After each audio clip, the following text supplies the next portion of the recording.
Mendoza, investigador del programa de seguridad de México Evalúa. Te agradezco mucho, Yair, la oportunidad de saludarte. Muy buenas tardes.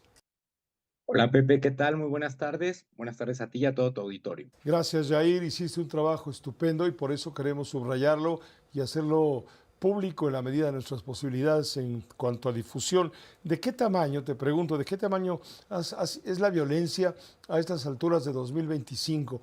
Porque decía hace un momento, no se trata de hablar de la violencia de años pasados, sino de cómo estamos viviendo hoy por hoy la situación de violencia con desapariciones, por supuesto con crímenes, homicidios, cuanto hay. ¿De qué tamaño es la violencia según detecta México Evalúa? Claro que sí, Pepe. Una vez más, gracias por el espacio. Decirte que este es un esfuerzo conjunto del Programa de Seguridad Pública de México Evalúa. Y desde este programa hemos venido haciendo el esfuerzo de evaluar mes a mes el comportamiento de la violencia homicida. Cierto es que ante las críticas sobre la fiabilidad de los datos con las cuales el gobierno federal destaca la disminución en el comportamiento de este fenómeno, México Evalúa se permitió agregar dos elementos adicionales a el homicidio doloso, a saber, los feminicidios y personas desaparecidas. En ese sentido, decirte que al corte a marzo podemos decir que un tercio de las entidades federativas, es decir, un tercio del país, se encuentran en un diagnóstico muy negativo en materia de violencia homicida. En específico, Ciudad de México, Puebla, Sinaloa, Nayarit, Tabasco, Guanajuato, Michoacán, Sonora, Quintana Roo y Baja California. Estas entidades dan cuenta, por su comportamiento en la violencia homicida, justamente, de los tres grandes conflictos que hoy atraviesan a nuestro país. El noreste mexicano, atravesado por el conflicto, por las decisiones, por las rupturas dentro del cártel de Sinaloa, la zona centro, disputada sobre todo por la conquista de mercados ilícitos, y el sureste mexicano, específicamente Tabasco. Ahí es donde se concentra la violencia homicida. No obstante, también identificamos que en 20 entidades federativas la desaparición de personas tiene un comportamiento al alza importante. Entre estas entidades está Estado de México, Ciudad de México, Puebla, Michoacán, Hidalgo y Zacatecas. Reitero, de lo que dan cuenta estas entidades federativas son de los tres grandes focos de la violencia que atraviesan hoy nuestro país: el noreste, la zona centro y el sureste mexicano. Según el estudio del tamaño de la violencia de México Evalúa, ustedes marcan los 5 estados top en cuanto a tasas altas, más altas de violencia homicida por cada 100,000 habitantes. Tengo aquí el dato en la mesa. Colima, 21.2, Sinaloa, 20.5, Morelos, 18.4, Sonora, 18.4 también, y Guanajuato, 18. También marcan los 5 estados con las tasas más bajas de violencia, es decir, los lugares más seguros. Y hablan de Yucatán, de Coahuila, de Durango, de Tlaxcala y del estado de Chiapas. Estados con mayor incremento de violencia han detectado ustedes: Sinaloa, efectivamente, como tú decías, Ciudad de México, Puebla, Nayarit, Baja California Sur, y donde ha habido mayor reducción de violencia, Yucatán, Zacatecas, Chiapas, Morelos y Guerrero. Vámonos a vivir allá, ¿no? Sí, así parece, ¿no? Que son los lugares idóneos, o cuando menos donde las políticas públicas de prevención del delito o para desactivar la violencia homicida pareciera que están dando resultados. En Ahora tú, efecto, como bien a eso voy. Con la llegada de Claudia Sheinbaum, ¿ha cambiado el mapa de la violencia en el país, independientemente de estas cifras sangrientas?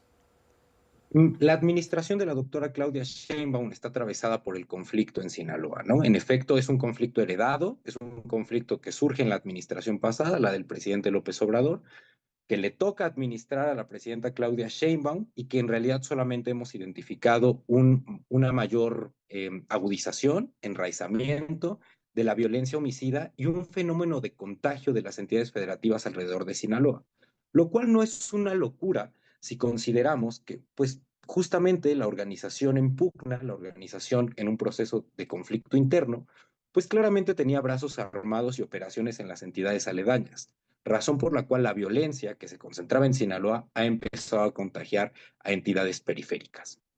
Ahora bien, ¿ha mejorado la estrategia contra el crimen? Porque los resultados nos dirían que no. Bueno, cierto es que la magia pues no existe, ¿no? Después de haber sido un poco omisos en materia de seguridad pública en los 6 años anteriores, es difícil pensar que en el primer año de gobierno la presidenta Claudia Sheinbaum podría desactivar estos focos de violencia homicida. No obstante, hoy identificamos principios de política pública, identificamos estrategia, identificamos la focalización de recursos para ir desactivando estos entornos violentos.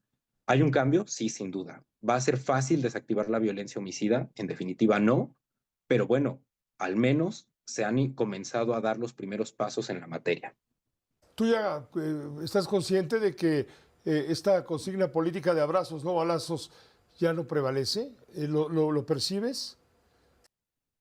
Sí, sí, me parece que a través de los principios de política pública que ha esbozado el gobierno federal podemos pensar de manera más o menos sustentada que hay un nuevo esfuerzo, nuevos esfuerzos por la autoridad por tratar de desactivar la violencia homicida.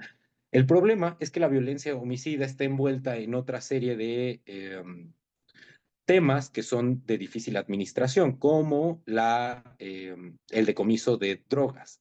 Cuando se decomisan drogas, las organizaciones pierden recursos y la guerra en territorio para conquistar y mantener los territorios cuesta.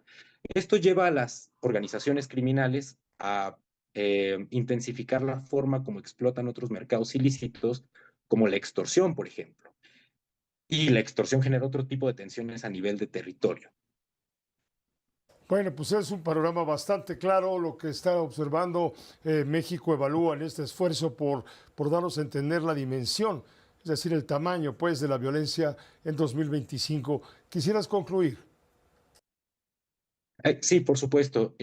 Decir que estos esfuerzos analíticos, para lo que sirven, es para no quedarnos solamente con las narrativas oficiales, para no quedarnos con un único dato y voltear a ver el fenómeno de una forma un poco más amplia. Reitero, la desaparición de personas pareciera que es un fenómeno que también está asociado a los conflictos criminales como una forma de nulificación y anulación de organizaciones rivales. Y cuando invisibilizamos estos datos, perdemos elementos para caracterizar o contextualizar el fenómeno de la violencia homicida. Pues muchas gracias, Jair Mendoza. Gracias por permitirnos entrar en comunicación y por supuesto asomarnos a lo que está haciendo México Evalúa con sus datos. A tus órdenes, Pepe. Muy buena tarde. Gracias, gracias. Muy buenas tardes. Es lo que nos acaba de decir, comentar Jair Mendoza.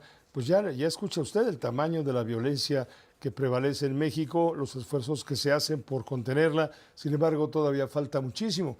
Ayer lo reconocía el propio secretario de Seguridad, Omar García Harfuch, señalando que ha cambiado la política, sí, que ya no hay abrazos ni que ya no hay abrazos en lugar de balazos, sino yo creo que al contrario, y que aunque ha habido muchos avances, de todas maneras falta muchísimo todavía por controlar.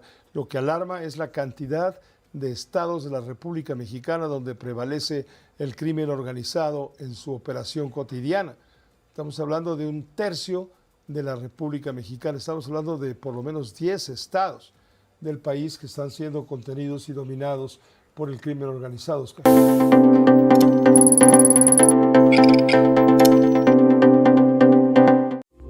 Esta fue una producción de Grupo Fórmula. Encuentra más contenido como este en radioformula.mx.